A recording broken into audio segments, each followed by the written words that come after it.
കാന്താപുരം പറയുന്നത് കേട്ട് കേരള സർക്കാർ ഭരിച്ചാൽ മതിയെന്ന സ്ഥിതിയിലാണ് നിലവിലുള്ളതെന്ന് SNDP യോഗം ജനറൽ സെക്രട്ടറി വെള്ളാപ്പള്ളി നടേശൻ. കുട്ടികൾക്ക് സ്കൂളിൽ സൂംബ ഡാൻസ് ഏർപ്പെടുത്തി അതിനെയും എതിർത്തു.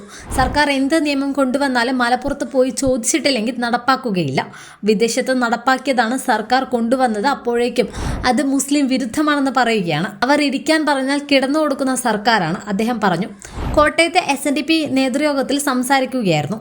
കോടതി വിധി പ്രകാരമാണ് സ്കൂൾ സമയമാറ്റം നടത്തുന്നത്. കോടതി ഉത്തരവ് പ്രകാരം സമയം ക്രമീകരിച്ചപ്പോൾ ഓണവും ക്രിസ്മസും വെട്ടിച്ചുരുക്കി അഡ്ജസ്റ്റ് ചെയ്യാനാണ് സമസ്ത പറഞ്ഞത്. ഓണവും ക്രിസ്മസും വെട്ടിക്കുറിക്കാൻ രാവിലെയും വൈകിട്ടും അരമണിക്കൂർ വെട്ടിക്കുറിക്കാൻ അവർക്ക് പറ്റുന്നില്ല.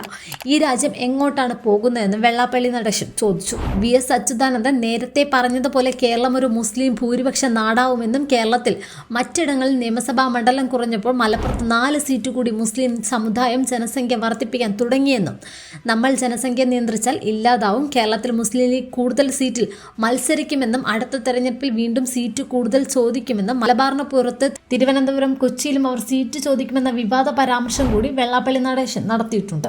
എന്നിട്ടും അവർ ലക്ഷ്യമിടുന്നത് മുഖ്യമന്ത്രി സ്ഥാനമാണ്. കേരളത്തിലെ ഈഴവർക്ക് ഏറ്റവും പ്രാധാന്യം കിട്ടുന്നത് തൊഴിലുറപ്പ് പദ്ധതിയിൽ മാത്രമാണെന്നും നായാടി, നസ്രാണി വരെയുള്ളവരുടെ കൂട്ടായ്മയാണ് ഇനി അനിവാര്യമെന്ന വിവാദ പരാമർശം കൂടി വെള്ളാപ്പള്ളി നടേശൻ നടത്തിയിട്ടുണ്ട്.